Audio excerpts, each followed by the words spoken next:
You're watching Cartell TV and I'm Jenny. Now, if I were to describe my perfect car, well, it would be stylish, luxurious, and I definitely prefer space, practicality, and everyday usability over pure speed machines and some crazy 0 to 100 speed. And as a rule of thumb, the more of these features a car has, the more I like it. Now, the car I have here today doesn't really have any of these features, but I still love it. Today I'm checking out the latest 2019 Jimny from Suzuki in the only trim it comes in the Auto.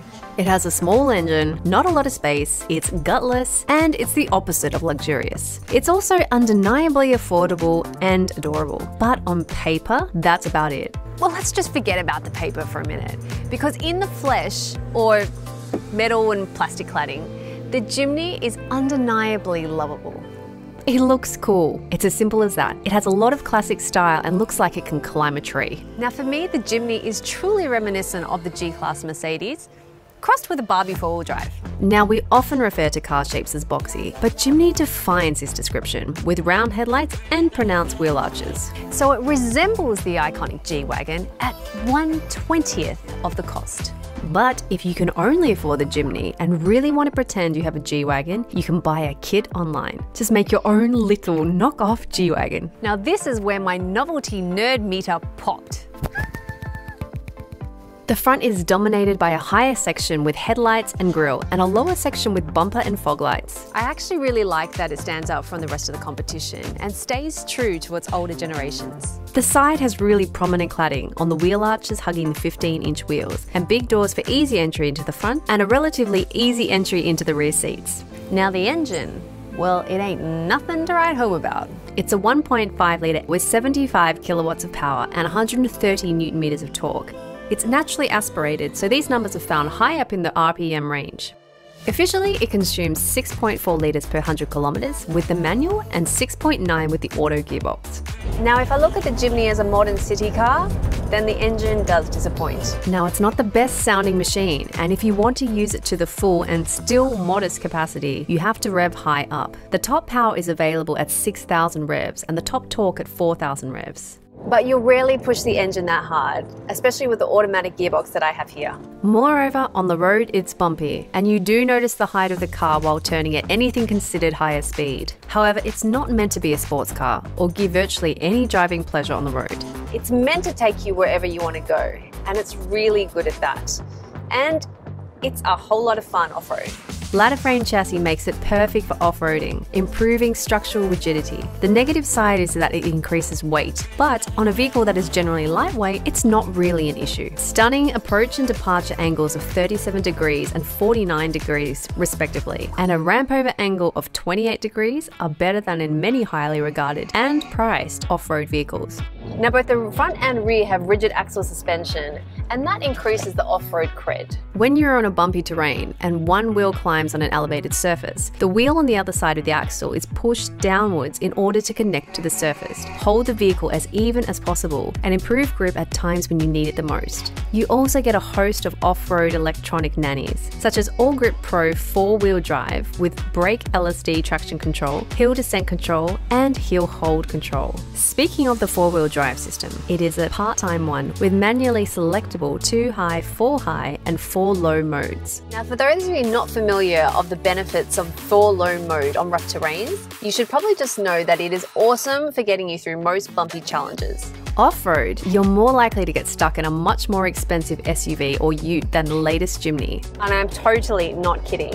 Add to this the lightweight and also great visibility, and the Jimny is pretty unique off-roader. Oh yeah, in 2-wheel drive mode, it's actually rear-wheel drive. Not that it makes much difference with this engine, but I thought some of you would like to know. One thing I did really love about city driving was the great visibility and therefore ease of parking. With a length of about 3.5 meters, all corners of the car visible from the driver's seat, minimum turning radius of under 5 meters, predictable boxy styling, and a reversing camera, there aren't many cars that are easier to park. Just make sure you factor in the protruding spare wheel. Now this feature makes it perfect for young, adventurous drivers who want an affordable, go-anywhere vehicle who don't really care about 0 to 100 time or heated seats. The interior is simple and almost outdated, but it just looks tidy. Now there's no high-tech design solutions, no awesome ideas, no massive central console. What you do get though is practicality. It's very, and I mean very, easy to use, even on rough terrain.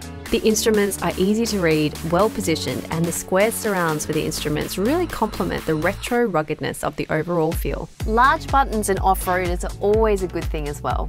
Modern amenities include a 7-inch touchscreen with satellite navigation system, reversing camera, and integrated Apple CarPlay and Android Auto. USB connectivity options with audio controls on the steering wheel, digital climate control, cruise control, 12-volt sockets, and similar. The seats have a good mix of comfort and support, although keeping in mind the price point, they're not amazing over long and really rough trips. And also, the producer, who is 6'2", did say that he'd prefer a little more legroom than was offered at the maximum upfront. In the rear, you only get 2 seats. However, despite its tiny proportions, rear legroom is actually not too bad, as long as the producer isn't sitting in front of you. And for the record, he's 6'2", and me, I'm 5'6". It often gets mentioned in the comments, so guys, there you go. What is truly bad though, is the boot space. I mean, you could put your cricket bat here, or maybe your clutch purse, and that's about all. Folding the rear seats is really easy and provides a decent space of 377 litres with a flat loading surface, but then you only have 2 seats. Now Barbie and all her friends definitely wouldn't be fitting their camping gear in this space. However, if Barbie just went with Ken, then they could drop the back seats,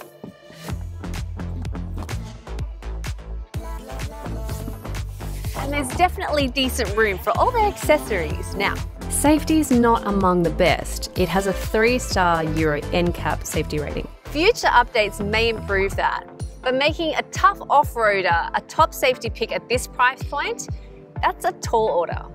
Although it does have some of the most practical and modern features, such as IS electronic stability control, hill descent control, ABS, EBD, brake assist, autonomous emergency braking, lane departure warning, weaving alert, hill hold control, and automatic headlights.